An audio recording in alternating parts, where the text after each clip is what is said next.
Number 10. Chameleons don't change color to hide. Number 7 will make you question everything your parents told you. And number 3, it's literally rewriting what scientists thought about your senses. These aren't just myths, they're backwards facts your brain refuses to delete.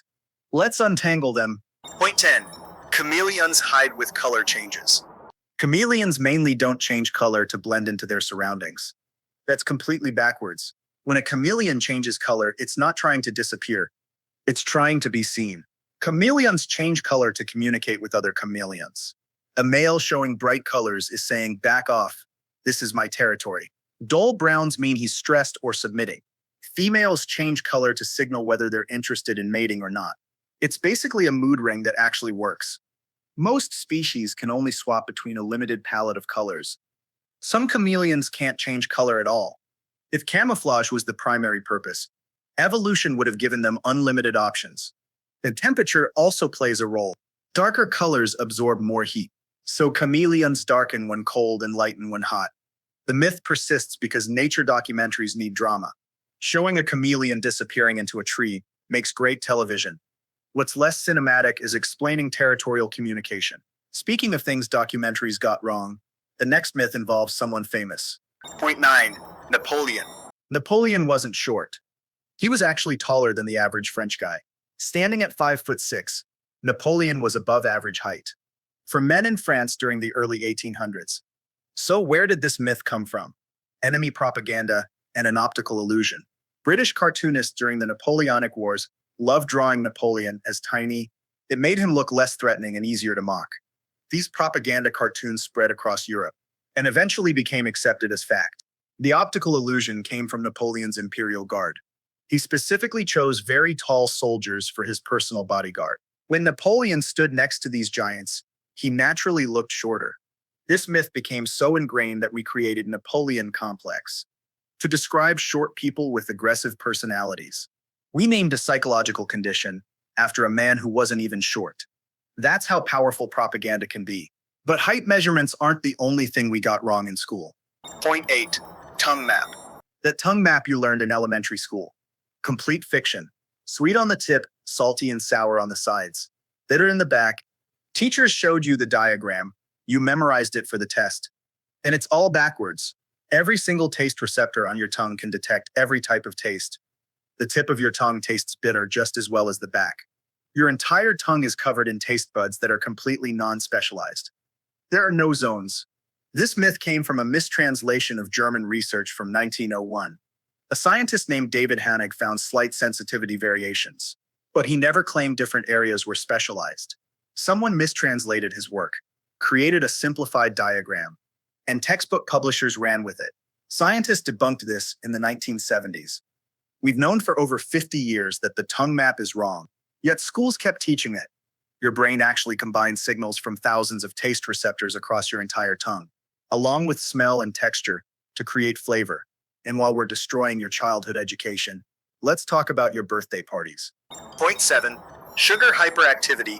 Your parents blamed sugar for your energy at birthday parties. They were wrong. Scientists gave some kids actual sugar and other kids fake sugar. Neither the kids nor the parents knew who got what. The result? Absolutely nothing. Kids who ate sugar weren't any more hyper than kids who didn't. But here's the psychological twist. When parents believed their kids had eaten sugar, they suddenly started seeing hyperactive behavior. They watched their kids like hawks, interpreting every jump, every laugh as proof of the sugar rush. The real cause of birthday party chaos is being at a birthday party. Kids are excited because they're playing with friends, surrounded by balloons and presents, staying up past bedtime, and having fun. Those kids would be just as energetic with sugar-free cake. This myth started in the 1970s, when a doctor claimed food additives caused hyperactivity. Parents desperately needed something to blame, and sugar became the perfect scapegoat. It's confirmation bias in action. Your brain sees what it expects to see, even when the evidence says otherwise. Your parents weren't the only ones fooled by expectations. The next myth shows how our assumptions about nature can be completely backwards. Point 6. Baby birds. You've probably heard that touching a baby bird will make the mother abandon it, because she'll smell your scent. That's backwards. Birds won't abandon babies you touch, because birds have terrible noses. Most birds can barely smell anything at all. Bird brains are optimized for vision and hearing, not smell. You could cover that baby bird in cologne, and the mother wouldn't notice. Birds also develop incredibly strong parental bonds. They don't abandon offspring because something seems slightly off. These are animals that will attack predators 10 times their size to protect their young. The actual problem with touching baby birds isn't that the mother will reject them. It's that humans often rescue baby birds that don't need rescuing. Many birds naturally leave the nest before they can fly properly. When you grab that bird and take it home, you're actually kidnapping it from its family. This myth exists because adults needed a way to stop kids from grabbing every baby bird they found. It's a well-intentioned lie that became accepted wisdom. But that's not the only childhood warning that turned out backwards. Point 5. Swallowed gum. Gum doesn't stay in your stomach for 7 years. Try 2 days maximum. When you swallow gum, it travels through your digestive system, just like everything else. The difference is your body can't break it down chemically. But indigestible doesn't mean stuck. Think of gum like corn. Your body can't fully digest corn kernels either. But they don't accumulate in your stomach for years. They pass right through. Your digestive system is constantly moving, pushing everything along. Gum gets pushed along with everything else. The 7-year myth is a parenting scare tactic. Adults wanted to stop kids from swallowing their gum, mostly because gum is expensive. It stays in your stomach for 7 years sounds sufficiently scary. To make a kid think twice, is there any danger? Only if you're swallowing massive amounts constantly. But one piece occasionally, it exits your system within days. Completely harmless. The only real danger is this. You could choke on it, especially small kids. So while one piece won't stay 7 years, better not risk it. Speaking of things that pass through your body, let's talk about hair. Point 4. Shaving hair. Your razor isn't making you hairier. It's making you paranoid. When you shave, you're not affecting hair growth in any way. What you're doing is giving each hair a blunt edge. Instead of a natural tapered tip, that blunt edge feels thicker when it grows back. Imagine cutting a tree straight across with a chainsaw. That stump feels rough and thick. Now imagine the natural tapered end of a branch. Same tree, different texture. Your hair works the same way. When you cut it with a razor, you create thousands of tiny flat-top stumps. Those stumps feel coarser as they push through your skin. Scientists have studied this for decades. Shaving has zero effect on hair thickness, color, or growth rate. Those characteristics are locked into your DNA. Your razor isn't reprogramming your genetics. Here's the proof that destroys this myth. If shaving made hair grow back thicker, every balding man would shave daily. We would have stumbled onto the cure for baldness. But Jeff Bezos is still bald despite being able to afford infinite razors. The myth persists because that stubble feels incredibly convincing. But if your perception can fool you about hair, wait until you see this, what it's hiding about your senses. Point 3. 5 senses. You don't have 5 senses. You have somewhere between 14 and 21, depending on how scientists categorize them.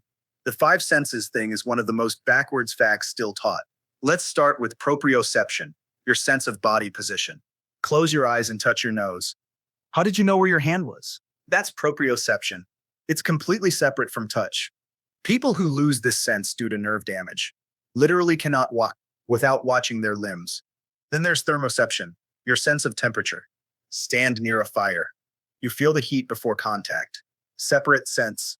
Nociception is your sense of pain, also distinct from touch.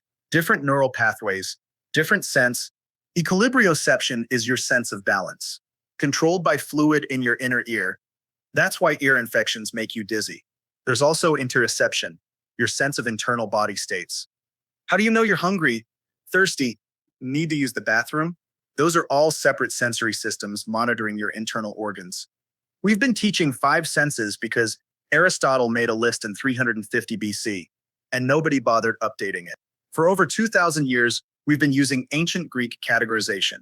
Modern neuroscience has mapped all these additional senses, proven they use different receptors and neural pathways. And schools still teach 5. This connects back to the tongue map from earlier. We oversimplify human biology, create neat categories, and then refuse to update them when science proves they're wrong. And if your senses are more sophisticated than you realized, your brain is even more impressive. Point 2. Brain usage. You use 100% of your brain constantly. Right now, as you're processing this information, your entire brain is active. The 10% of your brain myth is completely backwards. Here's the energy proof. Your brain makes up 2% of your body weight, but uses 20% of your body's energy. If 90% of your brain was doing nothing, evolution would have removed it. Millions of years ago, nature doesn't keep expensive, useless tissue around. Brain scans prove this. When scientists use fMRI technology to watch brains in real time, they see activity everywhere, all the time. Even when you're sleeping, your brain is controlling your breathing, managing your heartbeat, processing memories, and maintaining body systems. Here's the devastating evidence. Any tiny injury to any part of the brain can cause major problems. If 90% was really unused backup capacity, brain injuries wouldn't be catastrophic. But damage a small area, and you might lose speech, motor control, memory, or personality. Every part matters because every part is working. This myth came from a misinterpretation. In the 1890s, psychologist William James said, people only achieve a fraction of their potential. He was talking about human ambition, not literal brain usage. Someone misunderstood, and the 10% myth was born. Then Hollywood made movies like Limitless and Lucy, where characters unlock their unused brain and gain superpowers. Great science fiction, terrible science. Remember Napoleon's propaganda problem? This is the modern version. Hollywood took a misunderstood quote, created entertaining fiction, and millions now believe something neurologically impossible. Which brings us to the final myth. Point 1, penny drop. A penny drop from the Empire State Building won't kill you. It'll feel like someone flicked your forehead. Annoying, but not fatal. When a penny starts falling, gravity accelerates it downward, but air resistance immediately pushes back. The penny is flat and light, so it catches air resistance. It also starts tumbling, which increases drag. By the time the penny falls about 50 feet, it reaches terminal velocity. That's the speed where air resistance equals gravity, so it stops accelerating. For a penny, terminal velocity is just 25 miles per hour. That's slower than an average bicycle. Getting hit by something going 25 miles per hour that weighs less than a gram is basically nothing. If you drop that same penny in a vacuum, like in space, it would reach over 200 miles per hour and cause damage. But down here with an atmosphere, physics has other plans. Interestingly, a ballpoint pen dropped from the same height is actually more dangerous because pens are more aerodynamic. This myth shows something about all 10 myths we've covered. Reality doesn't match intuition. Chameleons aren't hiding, they're talking. Napoleon wasn't short. Propaganda was effective. Your tongue doesn't have zones. Sugar doesn't cause hyperactivity. Bias does. Birds can't smell you. Gum doesn't stick around. Shaving doesn't change hair. You have way more than 5 senses. Your brain uses all of itself, and pennies can't kill you. Physics doesn't care about what seems right. So your brain is juggling 14 plus senses you didn't know existed, using 100% of itself to believe myths that are completely backwards. Reality is weirder than the lies. That's how spaghetti untangles the myths your mind won't let go.